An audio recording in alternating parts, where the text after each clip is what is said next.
आज का हमारा टॉपिक है सर्कुलर फ्लो ऑफ इनकम। हम इसका वन शॉट वीडियो रिकॉर्ड करेंगे जो आपको हेल्प करेगा 40 आउट ऑफ 40 मार्क्स स्कोर करने में। ऐसे ही हमारी पूरी मैक्रो इकोनॉमिक्स की सीरीज आती रहेगी। सबसे पहले जब हम लोग मार्क्स पॉइंट ऑफ व्यू से किसी भी चैप्टर को डिस्कस करते हैं तो हमको ये पता होना चाहिए इस चैप्टर में कौन कौन से क्वेश्चंस हैं जो मोस्ट रिपीटेड हैं, मोस्ट इंपॉर्टेंट क्वेश्चन कौन कौन से हैं। पहले हम उसको नोट डाउन कर लेते हैं, देन उसके अकॉर्डिंग हम चैप्टर को अपने डिस्कस करेंगे। सबसे पहला जो आपका क्वेश्चन आता है वो पेपर में काफ़ी बार देखा गया है। वो क्वेश्चन का नाम क्या है? Explain circular flow of income in two sectoral model. Two sectoral model with suitable diagram, with suitable diagram। एक क्वेश्चन ये आता है, एक क्वेश्चन आता है डिस्टिंग्विश बिटवीन। इस पे दो क्वेश्चन बनेंगे आपके, stock concept and flow concept और real flow and money flow. ये हमारे इंपॉर्टेंट क्वेश्चंस में दो क्वेश्चंस ये हैं। नॉर्मल केसेस में तो यही आते हैं, लेकिन कई बार अगर उसको थोड़ा सा कॉम्प्लेक्स करना होता है बच्चों से गेम खेलने के लिए तो बना देता है एक्सप्लेन डिफरेंट फेजेस। है इसका इंटीग्रल पार्ट ही, different phases like generation phase, distribution phase,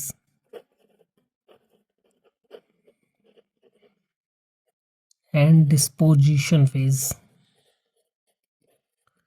ये phases किसकी बात कर रहा है? Disposition, generation and distribution phase of circular flow of income.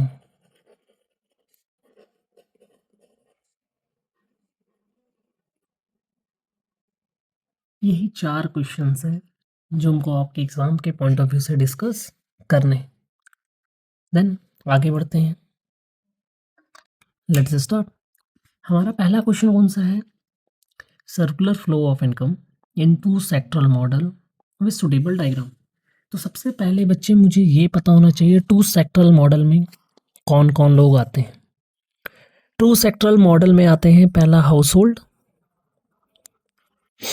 दूसरा आते हैं हमारी फर्म।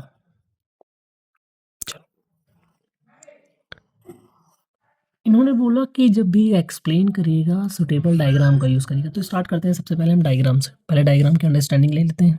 आंसर लिखने में आप same as it is follow कर सकते हो। सबसे पहले लेते हैं हाउस होल्ड, दूसरा हमारा कौन है? फर्म। आपने क्लास 9th में पढ़ा था household is the owner of factor of production. Household is the owner of factor of production. Then household क्या करेगा? फर्म को फैक्टर ऑफ प्रोडक्शन प्रोवाइड कराएगा। फैक्टर ऑफ प्रोडक्शन हमारे होते कौन कौन से हैं बच्चे? Land, labour, capital, last entrepreneurship.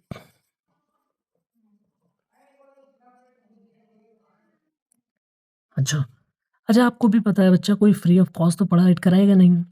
Firm क्या करती है? इस फैक्टर ऑफ प्रोडक्शन के बेसिस पर हाउस होल्ड को फर्म क्या प्रोवाइड कराएगी? इनके बदले में फैक्टर पेमेंट्स करेगी। क्या करेगी? फैक्टर पेमेंट्स करेगी। ओके, कौन कौन सी फैक्टर पेमेंट्स होंगी? देखो बच्चा, लैंड पे आपको मिलता है रेंट, तो रेंट मिल जाएगा। लेबर के बदले में आपको मिलेगी वेजेस। कैपिटल पे आपको मिलता है इंटरेस्ट, और एंटरप्रेन्योरियल के बेसिस पे आपको मिलेगा प्रॉफिट। इन 4 चीज़ों को हम लोग कहते क्या हैं, ये जो 4 चीज़ें हैं हमारी, इनको हम बोलते हैं factor of production. Factor of production, इनको एक-एक पॉइंट याद रखिएगा बच्चा। ओके। अच्छा, फर्म इसका यूज़ करके करेगी क्या? By using these factor of production firm produces goods and services. Firm क्या करेगी? प्रोड्यूस करेगी गुड्स एंड सर्विसेज, और वो गुड्स एंड सर्विसेज किसको दे देगी? हाउस होल्ड को। फर्म क्या कर रही है? गुड्स एंड सर्विसेज का प्रोडक्शन कर रही है और किसको ट्रांसफर कर रही है? हाउस होल्ड को। क्या हाउस होल्ड इसके बदले में उसको कुछ पे करेगा? ऑब्वियस सी बात है। हाउस होल्ड क्या करेगा? जितनी भी उसको फैक्टर पेमेंट रिसीव हुई है, वो सारी की सारी फैक्टर पेमेंट यूटिलाइज कर देगा रेंट में, वेजेस के जो इसको पैसा मिला है सब कुछ कहाँ लगा देगा? गुड्स एंड सर्विसेज में। तो एक्सपेंडिचर कर देगा on goods and services. Is it clear? Okay. मैंने यहाँ पे 4 स्टेप देखे। पहला, फर्म क्या करती है? प्रोवाइड कराती है। हाउस होल्ड क्या करता है? फर्म को प्रोवाइड कराता है factor of production. Then firm उसके बदले में क्या करेगी? इनको फैक्टर पेमेंट्स दे देगी। ठीक है, 2 स्टेप क्लियर हुए। तीसरे स्टेप में क्या आता है? फर्म प्रोड्यूस करती है गुड्स एंड सर्विसेज, और ये गुड्स एंड सर्विसेज किसको दे देती है? हाउस होल्ड को। और ये हाउस होल्ड उसके बदले में क्या करेगा? एक्सपेंडिचर करेगा किसके ऊपर? उन्हीं गुड्स एंड सर्विसेज को परचेज करने में। तो 4 स्टेप्स हमारे फॉलो होंगे। कितने स्टेप्स? 4 स्टेप्स। आई थिंक आपको डायग्राम्स क्लियर हो गया होगा। तो अब हम लोग पहले मीनिंग करते हैं कि what is the meaning of circular flow of income. Start करते हैं बच्चे। सबसे पहले जब आप आंसर लिखेंगे तो नाम से ही क्लियर हो रहा है, एक सर्कुलर फ्लो चल रहा है जो हमने बना दिया है। किस चीज़ का? इनकम का। देख बच्चे, इसके बदले में इसने इनकम जनरेट करी और वो इनकम इसके ऊपर भी एक्सपेंडिचर कर दिया, तो यही सर्कुलर मोशन चलता रहेगा। इसी को क्या बोलते हैं? Circular flow of income. कहता है सर्कुलर फ्लो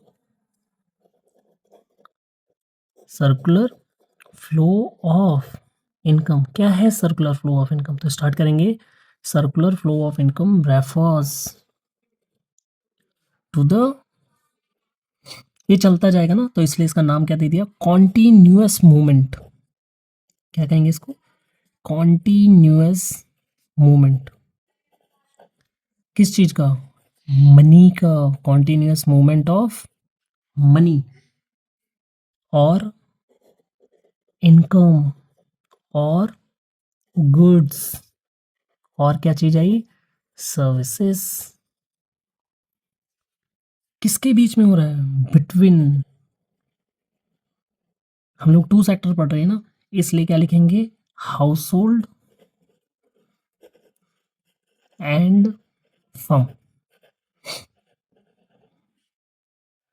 ऑफ द, किसकी बात हो रही है? इकोनॉमी। और किस मैनर में? In a circular manner. Circular manner. Clear हुआ? अच्छा, इसको थोड़ा अगर हम लोग और अच्छे से लिखें तो थोड़ा सा ना इसको एक्सप्लेन कर दोगे बच्चा तो और अच्छे मार्क्स आएंगे। जैसे लिखोगे इट शोज, क्या शो कर रहा है ये? How house hold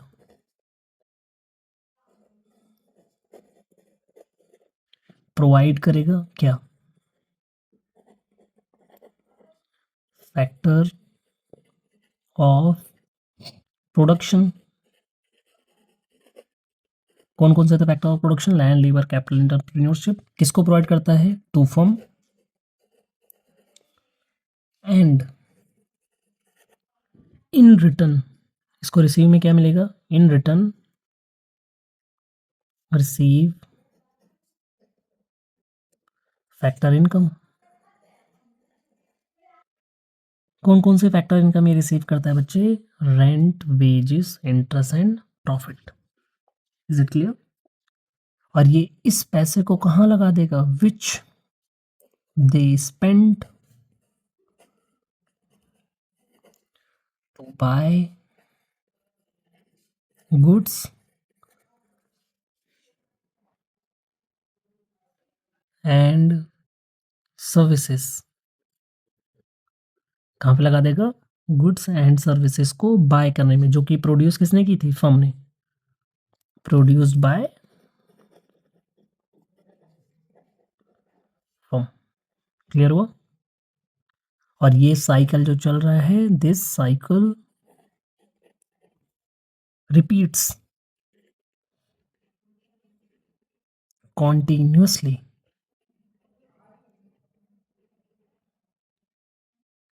forming a circular flow, forming a circular flow. Is it clear? Okay. बच्चे एक चीज नोटिस किया, यार ये सारा पैसा कमा रहे हैं, सारा लगा दे रहे हैं, ऐसा क्यों हो रहा है? इसका रीजन है यार, कुछ जब हम लोग सर्कुलर फ्लो ऑफ इनकम पढ़ते हैं टू सेक्टरल मॉडल में, तो बच्चे इसकी कुछ बेसिक एजम्पशंस हैं। क्या है? कुछ एजम्पशंस हैं जो ये हमसे करवाते हैं। क्या है एजम्पशंस हम लेके जो चलते हैं? देख बच्चे, 4 एजम्पशन है, उन 4 एजम्पशन को भी आप आंसर में लिखोगे तो बहुत अच्छा आंसर निकलेगा। पहली assumption, in two sectoral model, in two sectoral model there is 2 thing. First one is the household and second one is the firm. Second आपकी क्या हो जाएगी? There is no government and foreign sector.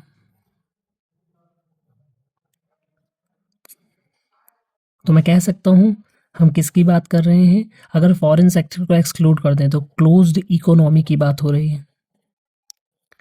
अच्छा, paper में कई बार आपसे यही question closed economy के कॉन्टेक्स्ट में भी पूछ लेगा। अच्छा, आपने एक चीज नोटिस किया, हाउस होल्ड जितना भी पैसा लगाता है सब खर्चा कर देता है, और फर्म सारा का सारा पैसा उसे गुड्स के ऊपर लगा रही है, अनदर कोई इन्वेस्टमेंट नहीं करती। तो याद रखना, in two sectoral model there is no saving and no investment.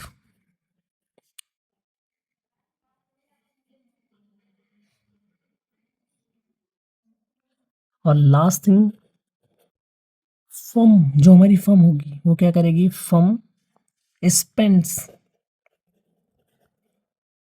All their income, all their income किस पे? On factor payments.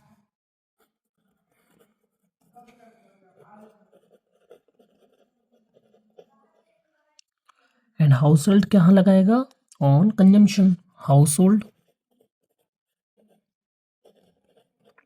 Spend on consumption. Is it clear? ये हमारा क्वेश्चन यहाँ पे आके खत्म हो जाता है। चलिए हम दूसरे क्वेश्चन की तरफ आगे बढ़ते हैं। दूसरा क्वेश्चन है हमारा, difference between stock concept and flow concept. Topic क्या है? Stock concept and flow concept. बच्चा देख, जब भी ये क्वेश्चन आएगा आप एक टाइप टेबल बना लेना, टेबल में एक टेबल बना लेना बेसिस का, एक साइड लिख लेना स्टॉक कॉन्सेप्ट और एक साइड लिख लेना flow concept.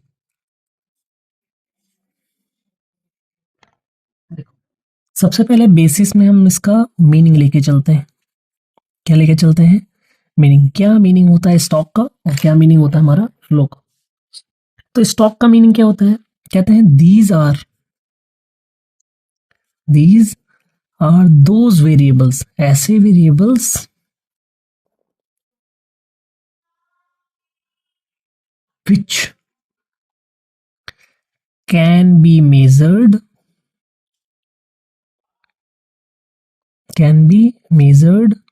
at a particular point of time।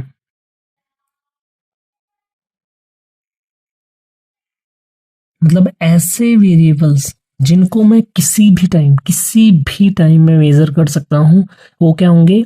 Stock होंगे। जैसे आपके अकाउंट में कितना पैसा है बता सकते हो, आपकी पॉकेट में कितना पैसा है इंस्टेंट बता सकते हो, आपकी टोटल वेल्थ क्या है बता सकते हैं।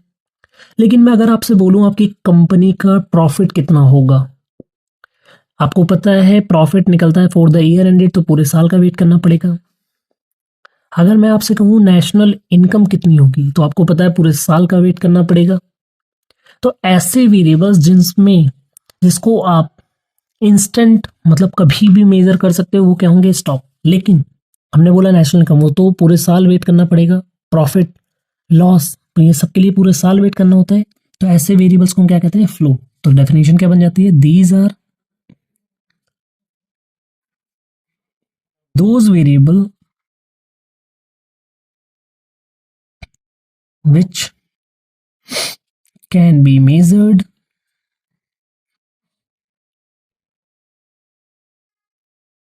over a period of time. Over a period of time. Is it clear? Okay. Then second point आप क्या लिख सकते हैं? यहाँ पे आप सेकेंड पॉइंट लिख सकते हैं टाइम डायमेंशन। क्या लिख सकते हैं? Time dimension. अच्छा, स्टॉक में कोई टाइम डायमेंशन है? कभी भी बता पा रहे हो ना? फ्लो में कोई भी आंसर देने के लिए आपको एक लंबे प्रोसीजर का टाइम का वेट करना पड़ता है, तो इसलिए कहते हैं stock it have no time dimension. No time dimension. वाह। लेकिन फ्लो वेरिएबल में टाइम डायमेंशन होता है, तो it has flow time dimension. Time dimension. Is it clear? Okay. बच्चे इनके ना कुछ यूनिक नेम दे रखे हैं, तो मैं कह सकता हूँ अल्टरनेट नेम बोल सकते हो, या ऑल्सो नोन एज लिख सकते हो एक हेडिंग, अल्टरनेट नेम, या कॉन्सेप्ट लिख सकते हो। बहुत सारी इनकी हेडिंग बनती है, आप जैसा चाहे लिख सकते हैं। यहाँ पे स्टॉक को बोला जाता है ये एक स्टैटिक कॉन्सेप्ट है। कैसा कॉन्सेप्ट है? स्टैटिक, चेंज ना होने वाला। जैसे मैं आपसे कहूँ मुझे ये बताइए आपके अकाउंट में अभी इंस्टेंट कितने रुपए हैं, तो क्या वो चेंज हो जाएगा क्या? नहीं। मैं आपसे बोलूँ दिल्ली से लेकर पटना की दूरी कितनी है, वो तो सेम रहेगी, चेंज नहीं होगी। एग्जैक्टली। तो इसलिए इसको स्टॉक कॉन्सेप्ट जितने भी होते हैं वो क्या होते हैं? Static concept. लेकिन फ्लो कैसे होते हैं? डायनामिक होते हैं, क्योंकि इसमें एक टाइम डायमेंशंस होता है। इस over the period of time में आपकी वैल्यूज अप एंड डाउन हो सकती हैं, चेंज हो सकता है, इसलिए क्या बोलते हैं? Dynamic concept. इतना करने के बाद आप इसके कुछ एग्जांपल्स लिख देना। क्या लिख देंगे? एग्जांपल्स। जैसे स्टॉक कॉन्सेप्ट की मैं एग्जांपल लेता हूं, मैं बोल देता हूं distance between Delhi to Maharashtra, हमेशा सेम रहेगा। एग्जैक्टली। वेल्थ, आपकी टोटल कैपिटल, ये सारी चीजें क्या है? स्टॉक कॉन्सेप्ट है। या लिख सकते हो एक आने वाले टॉपिक में मनी सप्लाई, अभी आप आगे पढ़ेंगे। फ्लो कॉन्सेप्ट में आप क्या क्या लिख सकते हो? फ्लो में आप लिख सकते हैं कैपिटल फॉर्मेशन, नेशनल इनकम। अच्छा, नेशनल इनकम को शॉर्ट फॉर्म में क्या लिखते हैं? NNP at FC. Domestic income, stress ना लेना, अभी आगे हम पढ़ेंगे इसके बारे में। इसको हम लिखते हैं एनडीपी एट एफसी। और क्या लिख सकते हैं आप? और चाहे तो लिख दें कितने जो भी वेरिएबल्स जो फ्लो होते हैं, फ्लो मतलब over the period of time में ही मेजर कर सकते हैं, जैसे profit, losses, etcetera and etcetera. इतना एनफ रहेगा। ये क्वेश्चंस आपके लिए आई थिंक क्लियर हो चुका है आपको। ओके, चलिए इसका नेक्स्ट क्वेश्चन पे हम लोग मूव करते हैं। देखिए, दूसरा क्वेश्चन था हमारा difference between real flow and money flow. अब अच्छा, इसको समझने से पहले हम लोग इसकी ना कुछ मीनिंग कर लेते हैं, तो आपको ज़्यादा क्लियरिटी रहेगी। रियल फ्लो के अंदर एक्सचेंज होगा रियल रिसोर्सेज का। क्या होगा? यहाँ पे रिसोर्सेज का एक्सचेंज होगा। मनी फ्लो के अंदर एक्सचेंज होगा मनी का, मतलब आइए हमने जो चार्ट बनाया था समझते हैं। देखिए, एक था हाउस होल्ड ने प्रोवाइड किया था फर्म को रिसोर्सेस, फैक्टर ऑफ प्रोडक्शन, याद है? हाँ। और एक ही था गुड्स एंड सर्विसेज पे, गुड्स एंड सर्विसेज मिला था किसको? फर्म ने प्रोवाइड किया था हाउस होल्ड। क्या इन दोनों में कहीं मनी का रिलेट आया? नहीं। फैक्टर ऑफ प्रोडक्शन हमारे रिसोर्स, गुड्स एंड सर्विसेज हमारे रिसोर्स, इसीलिए इनका नाम क्या दे दिया है? Real flow. क्या नाम दे दिया है? Real flow.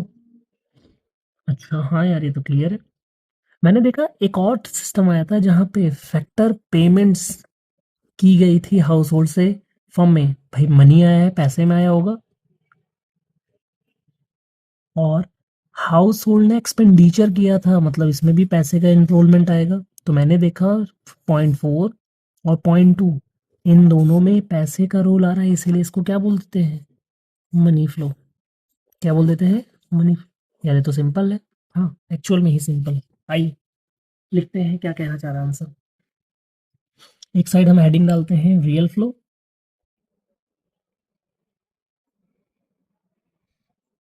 एक साइड हम हेडिंग डालते हैं मनी फ्लो।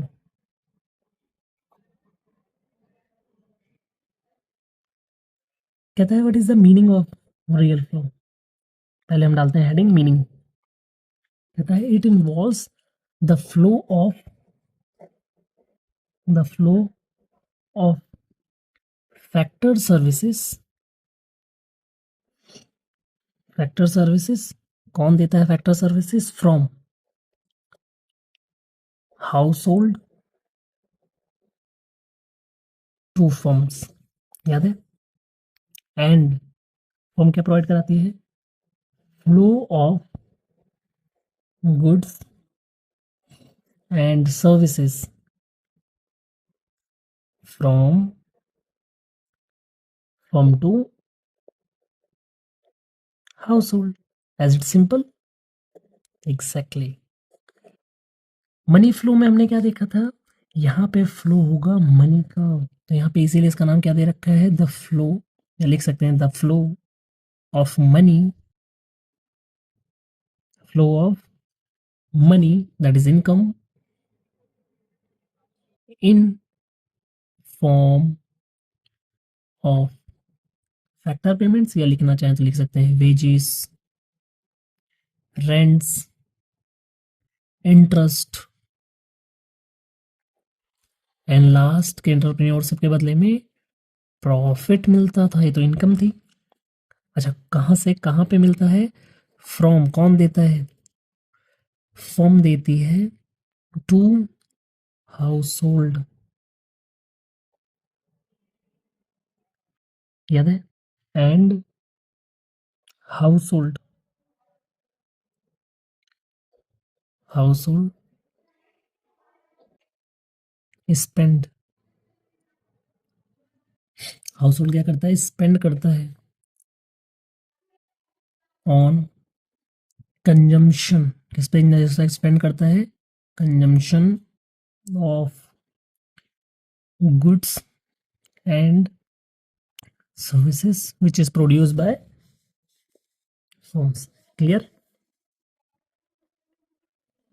दूसरे पॉइंट में बच्चा इसमें कोई खास तो नहीं है, लेकिन इसके अल्टरनेट नेम बहुत जरूरी है, कॉम्प्लेक्स हो जाते हैं।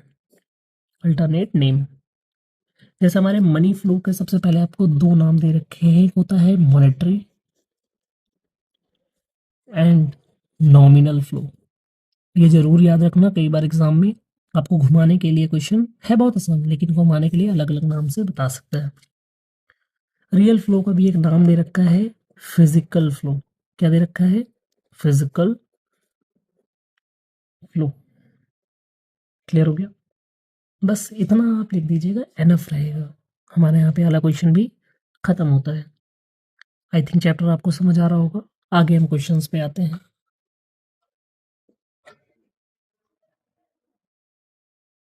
तो हमारा लास्ट क्वेश्चन क्या है? Different phases of circular flow of income. इसके लिए भी हम दोबारा से अपने पहले क्वेश्चंस पे आ जाते हैं, जहाँ हमने चार्ट बनाया था, इसी में ही समझ लेते हैं, देन उसके आगे आपको समझाता हूँ अच्छे से। तो लिखेंगे कैसे? हमने पहला फेज देखा था जहाँ पे हाउस होल्ड ने क्या प्रोवाइड किया था फर्म को, फैक्टर ऑफ प्रोडक्शन, और इस फैक्टर ऑफ प्रोडक्शन की हेल्प से फर्म ने क्या प्रोड्यूस किया था, गुड्स एंड सर्विसेज। इसीलिए इसका नाम दे देते हैं हम लोग क्या, जनरेशन फेज। पहला फेज हमारा कौन सा आ जाता है, जनरेशन फेज, जहाँ पे हमारा फर्म हाउस होल्ड से जो मिला था फैक्टर ऑफ प्रोडक्शन उसका यूज करके क्या करती है, गुड्स एंड सर्विसेज का प्रोडक्शन करती है। ठीक। देन हमने देखा इस फैक्टर ऑफ प्रोडक्शन के बदले में फर्म ने हाउस होल्ड को क्या पे किया है, फैक्टर पेमेंट दी है, पैसा पे किया है, फैक्टर इनकम हुई है। इसीलिए इस पूरे फेज का नाम क्या हो जाता है, जहां पे फर्म प्रोवाइड करती है क्या, factor payments to the household. इसका नाम हो जाता है हमारा डिस्ट्रीब्यूशन फेज। क्या नाम हो जाता है, distribution phase. Is it clear? And the last phase, house hold ने उस पैसे का क्या किया, उसको यूटिलाइज किया on the expenditure of goods and services. इसका नाम, इसीलिए इसका नाम क्या दे देते हैं, पैसा खर्च हो रहा है ना, डिस्पोजिशन फेज। क्या नाम दे देते हैं, डिस्पोजिशन फेज। आइए लिख लेते हैं, झंझट खत्म। बहुत आसान क्वेश्चन होते हैं, बस आपको थोड़ा सा फोकस करने की रिक्वायरमेंट है। फेजेस, पहला फेज हमने कौन सा पढ़ा, जनरेशन फेज। जनरेशन फेज में क्या पढ़ा हमने, फर्म ने यूज किए फैक्टर ऑफ प्रोडक्शन और उससे क्या किया, प्रोडक्शन किया गुड्स एंड सर्विसेज। तो क्या लिखेंगे, firm produce goods and service, goods and service by employing, किस चीज को हमने एम्प्लॉय किया था, फैक्टर ऑफ प्रोडक्शन। वही चार, land, labour, capital and entrepreneurship, by supplied by household. पहला पॉइंट क्लियर है। दूसरा फेज आता है हमारा डिस्ट्रीब्यूशन फेज। कौन सा जाता है, डिस्ट्रीब्यूशन फेज, जहां पे फर्म प्रोवाइड करती है इस फैक्टर ऑफ प्रोडक्शन के बदले में क्या, फैक्टर पेमेंट्स। तो यहाँ पे लिख देते हैं फर्म्स पेज फैक्टर इनकम बोल सकते हैं, क्योंकि हमारे लिए इनकम होती है, factor income that is rent, wages, interest and profit to household for the use of factor service. Easy है। तीसरे में हमने क्या पढ़ा, डिस्पोजिशन फेज होता है। तीसरा फेज हमारा कौन सा है, डिस्पोजिशन फेज। हमने क्या पढ़ा है, डिस्पोजिशन फेज में फर्म हाउस होल्ड क्या करेगी, स्पेंड करेगी देयर इनकम किस पे, goods and services. Last phase हमारा कौन सा है, डिस्पोजिशन फेज। डिस्पोजिशन फेज में हमारा क्या करते हैं, हाउस होल्ड क्या करेगा, सारी इनकम स्पेंड करेगा किसके ऊपर, एक्सपेंडिचर करता है जो परचेज करने पे गुड्स एंड सर्विसेज। तो लिख सकते हैं house hold spend there income on purchasing goods and services which is produced by firm, produced by firm। इसी के साथ हमारे इम्पॉर्टेंट क्वेश्चंस की सीरीज यहाँ पे इस पहले चैप्टर की ख़त्म होती है। आप लोगों से रिक्वेस्ट है इन क्वेश्चंस को अच्छे से याद करिए, ताकि हमारा जो टारगेट है मैक्रो इकोनॉमिक्स में 40 आउट ऑफ 40 आ सके। हमारे चैनल का नाम क्या है, एकॉन डिकोडेड। क्या नाम है, एकॉन डिकोडेड बाय सेफ। आप चाहें तो इसको फॉलो करें, और इसको फॉलो करने के साथ सब्सक्राइब करें, ताकि हमारा साथ बना रहे, और हम ऐसे ही पूरे मैक्रो इकोनॉमिक्स के साथ आईडी भी लेके आए, that is Indian economic development की सीरीज भी लेके आएंगे। And follow and subscribe.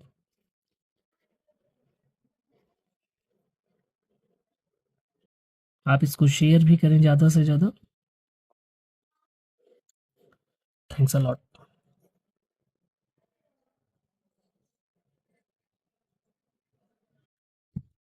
Bye bye, फिर मिलते हैं नेक्स्ट वीडियो में।